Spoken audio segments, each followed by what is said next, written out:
On se retrouve pour continuer notre section 3.2.2. Cette fois-ci, on va faire quelques exercices. Donc là, normalement, vous voyez le document qui est à côté. J'ai décidé de l'afficher parce que comme ça, on va pouvoir travailler avec vraiment là, nos formules de dérivation. On les a toutes là, qui sont listées à côté de nous autres. Donc, on va pouvoir travailler là-dessus. Notre but dans cette section-ci, c'est juste de faire des exercices juste pour mettre en pratique les dernières formules de dérivation, notamment la formule de dérivation en chaîne qu'on vient d'apprendre. Donc, on va faire ça sous la forme de l'exercice 3.11. On a beaucoup de calculs à faire, donc on va séparer ça en quelques parties, mais on va être capable de faire ça au complet. Donc, on y va déjà avec l'exercice 3.11 au numéro A, ici, à la partie A. Donc, on a Y qui est égal à x carré plus 7x, et tout ça, c'est élevé à la 6. Donc là, ça, normalement, sans nos formules de dérivation en chaîne, il faudrait qu'on trouve c'est quoi cette expression-là exposant 6. Donc, on multiplie x carré plus 7x fois lui-même 6 fois. C'est super long, ça nous prend comme 28 tableaux, et c'est pas super agréable. Donc ici, on va plutôt utiliser notre formule de dérivation en chaîne.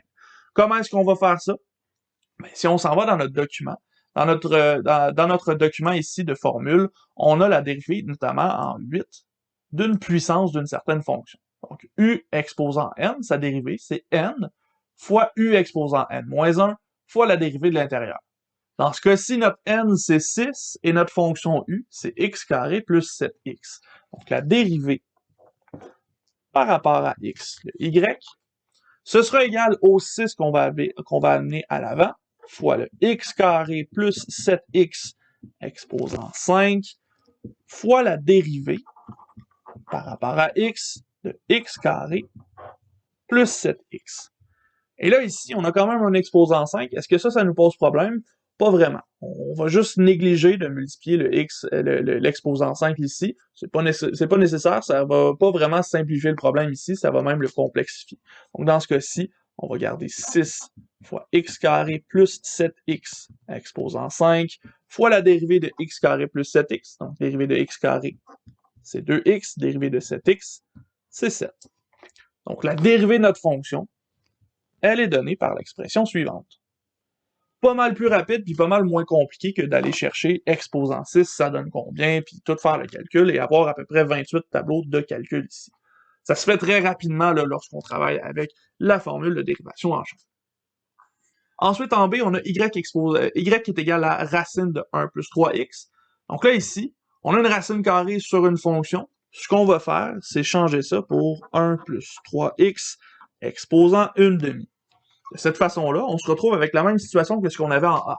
Donc, on a une fonction u qui est 1 plus 3x, exposant un certain nombre, donc ici c'est une demi, ce qui veut dire que je peux encore une fois utiliser ma fonction ici, ma formule numéro 8.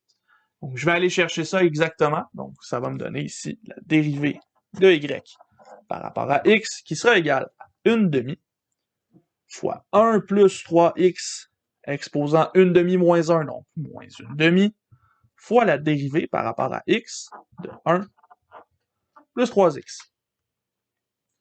Ici, on va réécrire un petit peu notre expression ici. Une demi fois 1 plus 3x à la moins une demi. Ben ici, 1 plus 3x à la moins une demi.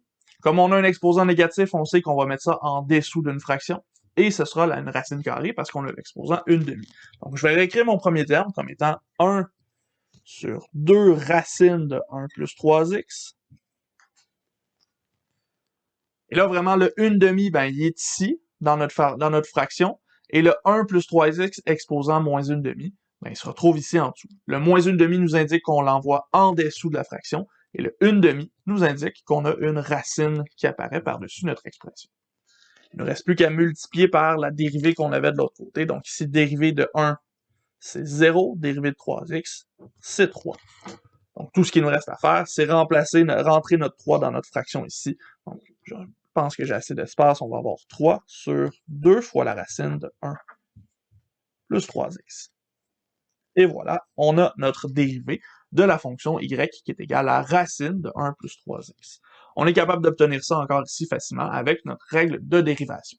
On a utilisé la règle de dérivation numéro 8 dans ce cas-ci, mais on aurait pu, si on n'avait pas fait ça, il aurait fallu qu'on retrouve avec d'autres propriétés, notamment la formule de dérivation directe avec la limite. Donc, on est vraiment chanceux d'avoir la formule de dérivation dans ce cas-ci.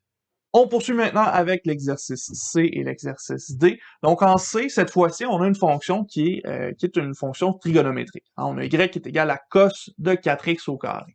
Si on va voir dans notre document des formules de dérivation, on a une fonction trigonométrique, on va aller voir c'est quoi sa dérivée. Dérivée ici en 12, notre 12e formule, dérivée de cos de u, c'est égal à moins sin de u fois la dérivée de l'intérieur.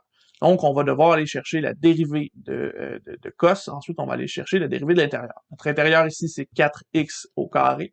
Donc, c'est ça ici qui va remplacer u dans notre expression. On y va donc de cette façon-ci. On va avoir dérivée de y par rapport à x qui sera égale à moins sin de u, parce que c'est ce qu'on obtient dans notre formule de dérivation. Et là, u, c'est 4x carré. Donc, j'ai moins sin de 4x au carré fois la dérivée par rapport à x de 4x au carré, justement. Donc ici, si je donne la dérivée complète, 4x au carré, sa dérivée, ça va être quoi? Ben, ça va être 4 fois la dérivée de x carré, donc 4 fois 2x, je vais avoir 8x. J'ai le moins de mon sin qui va se mettre à l'avant, donc moins 8x fois le sin de 4x au carré. Donc là, il s'est passé beaucoup de choses là, dans ma dernière étape ici. J'ai commencé par trouver la dérivée de 4x carré. Dérivée de 4x au carré, ça va me donner 4 fois 2 fois x, donc 8x. J'ai amené le moins de mon sin à l'avant, donc ça me donne moins 8x. Et j'ai remis mon sin ici pour avoir une écriture légèrement plus jolie. Donc on a tendance à mettre les variables avant de mettre la fonction sin lorsqu'on écrit des fonctions trigo comme ça. C'est un petit peu plus joli, c'est une convention, là, c'est vraiment par préférence, mais moi j'aime mieux mettre le moins 8x à l'avant que le sin x en partant.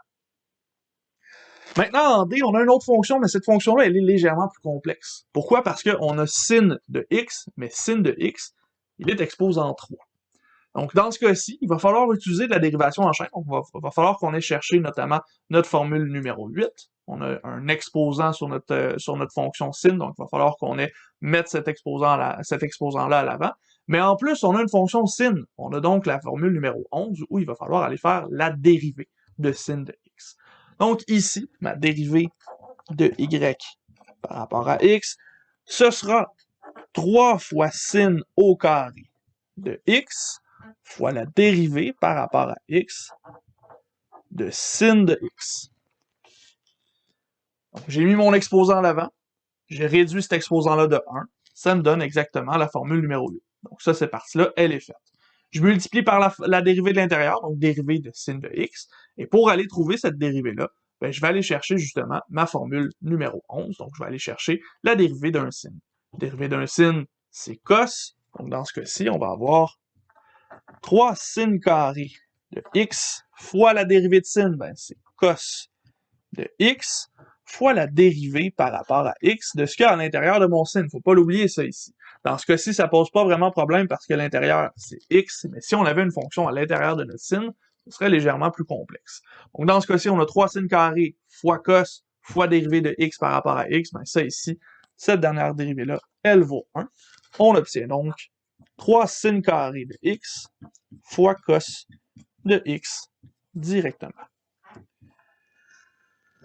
Donc, on a deux fonctions trigo qui sont apparues dans notre dérivée, et ça vient du fait que lorsqu'on dérive notre sin, ça devient cos, donc on veut faire apparaître un cos à la toute fin. Faut pas oublier de multiplier par la dérivée de l'intérieur, sinon on va perdre des points, c'est certain. Il nous reste plus que le E et le F à faire. Ensuite de ça, moi, je vous laisse faire G et H de votre côté. C'est pas beaucoup plus compliqué. Vous allez utiliser directement vos formules qui sont ici. Donc, le E et le F, ce sont des formules logarithmiques et exponentielles. Nous, on veut chercher les dérivés encore de Y dans les deux cas. Donc, on commence par E ici avec la Y qui est égale à ln de 5x à la 3. Donc là, on a une formule logarithmique. On a besoin de la formule numéro 10. Et on va aller dériver l'intérieur encore une fois. On va chercher ça, dériver de y par rapport à x. On va avoir la dérivée du ln qui est 1 sur ce qu'on a à l'intérieur. Donc, on va avoir 1 sur 5x à la 3. Donc, je vais vraiment prendre 1 sur ce qu'il y a à l'intérieur de ma parenthèse ici. Et je vais multiplier par la dérivée par rapport à x de 5x à la 3. Dans ce cas-ci, dérivée de 5x à la 3, on va avoir 5 fois la dérivée de x à la 3, donc 5 fois 3 fois x au carré. On va donc avoir 15x au carré en haut. Et en bas, on a toujours 5x à la 3. Ici, on peut simplifier encore, hein? 15 divisé par 5, ça va nous donner 3. Et x au carré sur x à la 3, on va donc avoir 3 sur x comme résultat. Le 15 se simplifie avec le 5, et le x carré se simplifie avec le x à la 3. Donc, on remarque que la dérivée de notre fonction logarithme, ça nous donne seulement une fonction en x. On n'a plus de logarithme, on n'a plus de ln, tout ça, c'est disparu ici. On a une belle formule quand même de dérivation pour notre logarithme. On continue avec en f ici, y est égal à 3 sur e à exposant x. Ben, dans ce cas-ci, on a 3 sur l'exponentielle de x. Dans ce cas-ci, je vais modifier un petit peu mon expression. Parce que e à la x en dessous ici, c'est la même chose que 3 fois e à la x exposant moins 1. Donc, en d'autres termes, 3 fois e à la moins x. J'ai le droit de faire ça ici. J'ai juste envoyé mon e à la x en haut en inversant son exposant ici. Donc là, avec cette expression-là, ça va être déjà pas mal plus facile, parce que j'ai déjà seulement une fonction au complet, plutôt qu'une une division, donc plutôt qu'un quotient. Et ici, ben, j'ai une fonction exponentielle, donc je vais pouvoir utiliser directement ma formule numéro 9. Donc cette formule-là, elle va me dire que mon exposant ici, e à la moins x, va devenir encore e à la moins x, mais que je vais multiplier par la dérivée de mon exposant. Donc on va aller faire ça, dérivée de y par rapport à x. On a un 3 qui est à l'avant ici, ça va toujours aller à l'avant de notre résolution. On a la dérivée de e à la moins x qui sera e à la moins x directement, multiplié par la dérivée par rapport à x de notre exposant, donc de moins x dans ce cas-ci. Il ne nous reste plus qu'à faire la dérivée de moins x et à regrouper tout ça ensemble. On va avoir 3 e à la moins x fois la dérivée de moins x, c'est moins 1. Si c'est le moins qui est à l'avant du x qui est important, et ça va nous donner moins 3e à la moins x. On peut réécrire ça comme étant moins 3 sur e à la x si on veut pas d'exposant négatif, mais dans ce cas-ci, j'accepterai les deux réponses. Donc, si vous vous rendez jusqu'à e à la moins x ou si vous vous rendez jusqu'à e à la x, ce sera suffisant. Là, les deux sont tout à fait équivalents dans ce cas-ci. Donc ça fait déjà quelques formules de dérivation en chaîne. On comprend pas mal le principe. Là. Ce qu'il faut faire, c'est utiliser nos formules de dérivation. On les a dans ce tableau-là. Ce tableau-là, il est donné à l'examen. Vous l'avez dans l'aide-mémoire, donc vous n'avez pas besoin de vous souvenir de tout ça par cœur. Et à partir de ça, ben, vous allez chercher les bonnes dérivées, vous dérivez de l'intérieur, et c'est ça qui est suffisant pour donner la dérivée d'une fonction comme ça. Moi, ce que je vous laisse faire maintenant, c'est le G et le H. Ce sont les deux dernières questions d'exercice 3.11. Nous, pour l'instant, on se quitte ici. On se retrouvera là, la semaine prochaine avec la section 3.3. On va parler notamment de la dérivée seconde et de la dérivation implicite. Donc, on va aller chercher un petit peu plus d'informations sur nos dérivées avec tout ça.